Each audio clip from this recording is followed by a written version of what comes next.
courtroom was colder than I expected, a sterile chill that seeped into my bones as I sat across from my husband, David. His smug grin was a knife twisting in my gut. For 15 years, I'd poured everything into our marriage, sacrificing my dreams, my time, my identity to support his ambitions. Now he sat there, his tailored suit pristine, his lawyer whispering in his ear, while he demanded a divorce with the arrogance of a man who thought he'd already won. "I'm done, Alina," he'd said a month ago, his voice dripping with disdain as he tossed divorce papers across our dining table. "You're holding me back. I deserve better." Then came the laugh, a cruel, mocking sound that echoed in my mind as I stared at the mahogany table, the one I'd picked out during happier times. He thought I was nothing, a housewife with no prospects, no value beyond the meals I cooked and the home I kept.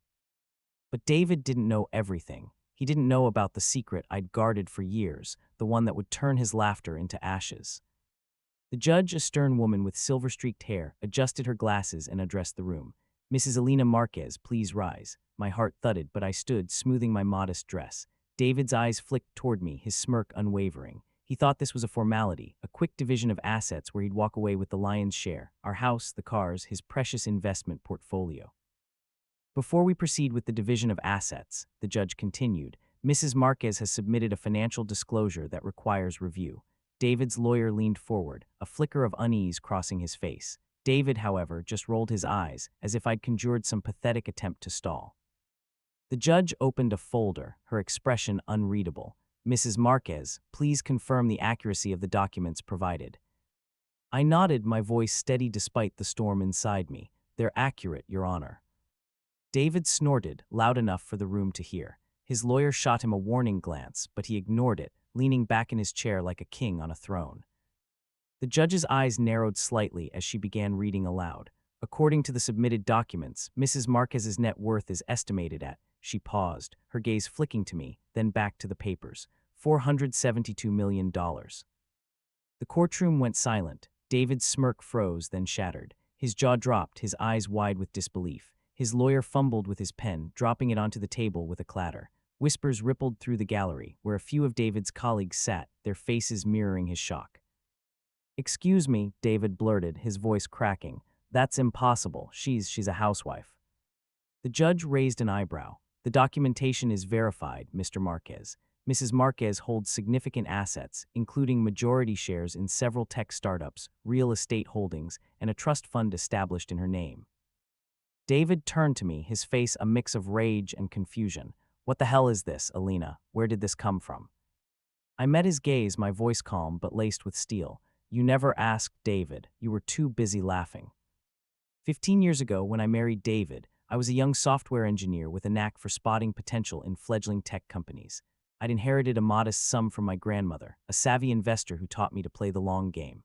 While David climbed the corporate ladder, I quietly invested in startups, leveraging my technical expertise to identify winners. My first big break was a cybersecurity firm that went public, netting me millions. From there, I diversified: real estate, biotech, renewable energy. I built an empire in the shadows, using a pseudonym to keep my wealth hidden, not out of shame, but because I wanted a marriage built on love, not money. David, meanwhile, saw me as a prop. He loved the idea of a devoted wife, someone to manage the home while he chased promotions. He never asked about my past, my skills, or my dreams. When I tried to share my successes, he'd dismiss me with a wave. "Stick to what you're good at, Alina," he'd say, gesturing to the kitchen. So I stopped trying. I let him believe I was ordinary, content to play the role he assigned me. But I was never ordinary, and now, in that courtroom, the truth was out. David's lawyer scrambled to his feet, demanding to know why I hadn't disclosed my wealth earlier. The judge cut him off. Mrs. Marquez was under no obligation to disclose personal assets during the marriage, as they were acquired independently and managed through a trust. David's face reddened. "She's lying. She's fabricated this to screw me over." The judge's gavel cracked like thunder. "Mr. Marquez, control yourself, or you'll be held in contempt." I sat back down, my hands folded, watching David unravel. His colleagues in the gallery whispered furiously, their phones already buzzing with the news. David's carefully curated image, successful executive, charming husband, was crumbling, and I hadn't even played my full hand yet. The hearing adjourned for the day, with the judge ordering a forensic accountant to verify my assets. As we left the courtroom, David grabbed my arm, his grip tight. "What game are you playing, Alina?" he hissed. I pulled free, meeting his eyes. No game, David, just the truth you never bothered to see. Over the next week, the accountant's report confirmed my net worth, and the divorce proceedings took a dramatic turn. David's demands for alimony and half the marital assets evaporated. His lawyer, now sweating through his suit, tried to pivot, arguing that David had contributed to the marriage's emotional capital. The judge was unimpressed. But the real twist came during the second hearing, when I introduced evidence of David's infidelity. For years, I'd suspected he was cheating, but I'd stayed silent, hoping he'd change. After he filed for divorce, I hired a private investigator. The photos were damning David with his mistress, a coworker named Vanessa, at hotels, restaurants, even our vacation home. The courtroom gasped as the images flashed on the screen. David's face went pale, his bravado gone. "Your Honor," my lawyer said, "in light of Mr. Marquez's infidelity and Mrs. Marquez's independent wealth, we request that the marital assets be divided equitably, with no alimony awarded to Mr. Marquez." David's lawyer stammered, but the damage was done. The judge's ruling was swift. I kept my assets, the house, and primary custody of our dog, Max. David got his car, his personal savings, and a bruised ego. As we left the courthouse, David cornered me again, his voice low and venomous.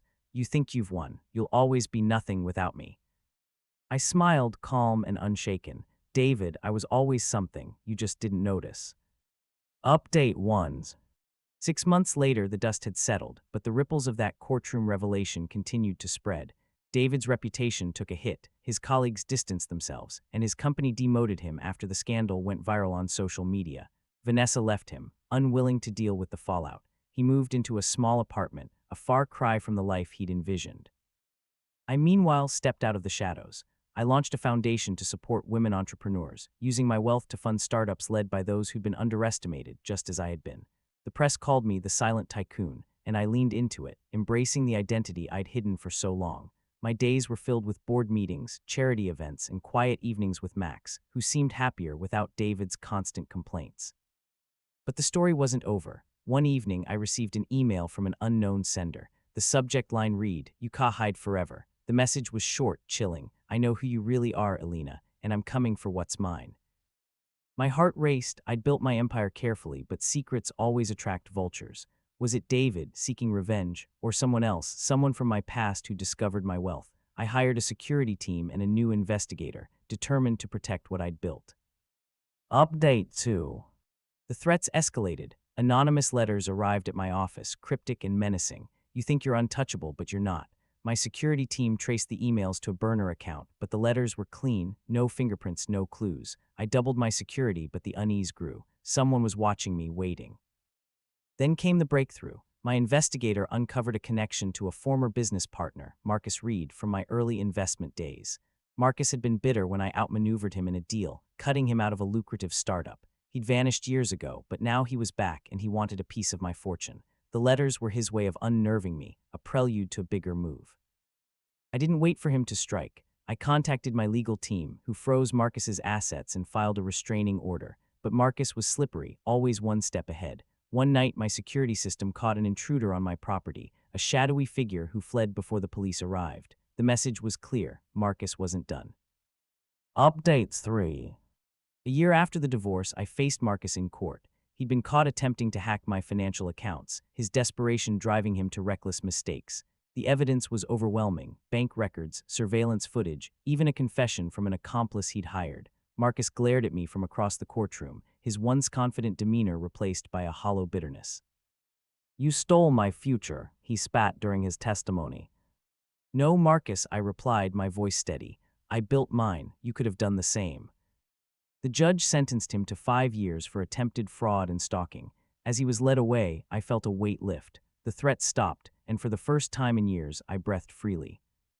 Now, 2 years after that fateful courtroom moment with David, I'm no longer the silent tycoon. I'm Alina Marquez, unapologetic and unstoppable. My foundation thrives, empowering women to claim their own power. David occasionally sends bitter emails, but they're nothing more than noise. I've learned my worth, and no one, not David, not Marcus, can take that from me. As for the future, I'm ready for whatever comes next. I've faced betrayal, threats, and the weight of my own secrets, and I've come out stronger. The world may know my net worth now, but my true value lies in the life I've built, one of resilience, purpose, and unbreakable will.